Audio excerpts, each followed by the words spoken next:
جو لوگ کافر ہیں، اہل کتاب یا مشرک، وہ اس بات کو پسند نہیں کرتے کہ تم لوگوں پر تمہارے پروردگار کی طرف سے خیر و برکت نازل ہو، اور اللہ تو جس کو چاہتا ہے اپنی رحمت کے ساتھ خاص کر لیتا ہے، اور اللہ بڑے فضل کا مالک ہے۔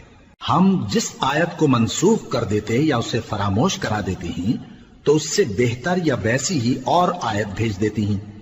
کیا تم نہیں جانتے کہ اللہ ہر بات پر قادر ہے؟ کیا تمہیں معلوم نہیں کہ آسمانوں اور زمین کی سلطنت اللہ ہی کی ہے، اور اللہ کے سوا تمہارا کوئی دوست اور مددگار نہیں؟ مسلمانوں، کیا تم یہ چاہتے ہو کہ اپنے پیغمبر صلی اللہ علیہ وآلہ وسلم سے اسی طرح کے سوال کرو جس طرح کے سوال پہلے موسیٰ سے کیے گئے تھے؟ اور جس شخص نے ایمان چھوڑ کر اس کے بدلے کفر لیا تو یقیناً وہ سیدھے رستے سے بھٹک گیا۔ بہت سے اہل کتاب اپنے دل کی جلن سے یہ چاہتے ہیں کہ ایمان لا چکنے کے بعد تم کو پھر کافر بنا دیں، حالانکہ ان پر حق ظاہر ہو چکا ہے۔ تو تم معاف کر دو اور درگزر کرو یہاں تک کہ اللہ اپنا دوسرا حکم بھیجے۔ بے شک اللہ ہر بات پر قادر ہے۔ اور نماز ادا کرتے رہو اور زکوٰۃ دیتے رہو، اور جو بھلائی اپنے لیے آگے بھیج رکھو گے اس کو اللہ کے ہاں پالو گے۔ کچھ شک نہیں کہ اللہ تمہارے سب کاموں کو دیکھ رہا ہے۔ اور یہودی اور عیسائی کہتے ہیں کہ یہودیوں اور عیسائیوں کے سوا کوئی بہشت میں نہیں جانے کا۔ یہ ان لوگوں کے خیالات باطل ہیں۔ اے پیغمبر، ان سے کہہ دو کہ اگر سچے ہو تو دلیل پیش کرو۔ ہاں، کیوں نہیں؟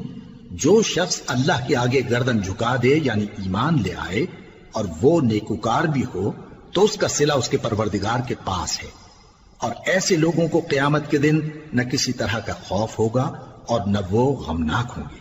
اور یہودی کہتے ہیں کہ عیسائی رستے پر نہیں، اور عیسائی کہتے ہیں کہ یہودی رستے پر نہیں، حالانکہ وہ کتاب الہی پڑھتے ہیں۔ اسی طرح بالکل انہی کسی بات وہ لوگ کہتے ہیں جو کچھ نہیں جانتے یعنی مشرک۔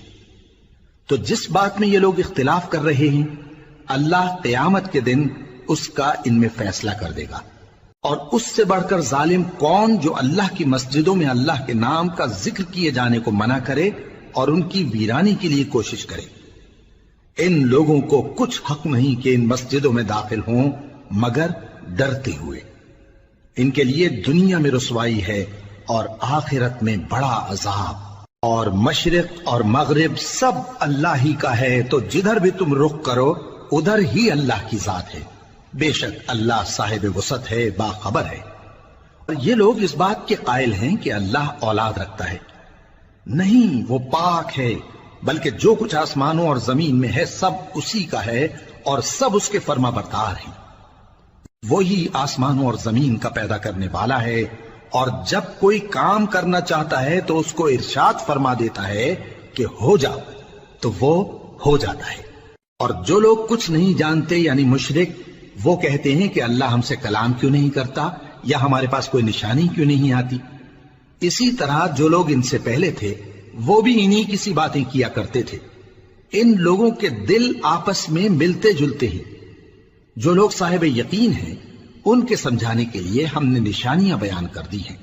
اے پیغمبر، ہم نے تم کو سچائی کے ساتھ خوشخبری سنانے والا اور ڈرانے والا بنا کر بھیجا ہے، اور اہل دوزخ کے بارے میں تم سے کچھ پرسش نہیں ہوگی، اور تم سے نہ تو یہودی کبھی خوش ہوں گے اور نہ عیسائی، یہاں تک کہ ان کے مذہب کی پیروی اختیار کر لو۔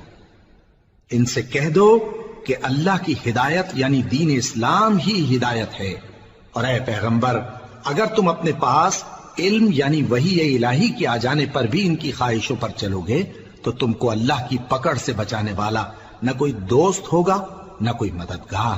جن لوگوں کو ہم نے کتاب عنایت کی ہے وہ اس کو ایسا پڑھتے ہیں جیسا اس کے پڑھنے کا حق ہے، یہی لوگ اس پر ایمان رکھتے ہیں، اور جو اس کو نہیں مانتے وہی خسارہ پانے والے ہیں۔ اے بنی اسرائیل، میرے وہ احسان یاد کرو جو میں نے تم پر کیے، اور یہ کہ میں نے تم کو اہل عالم پر فضیلت بخشی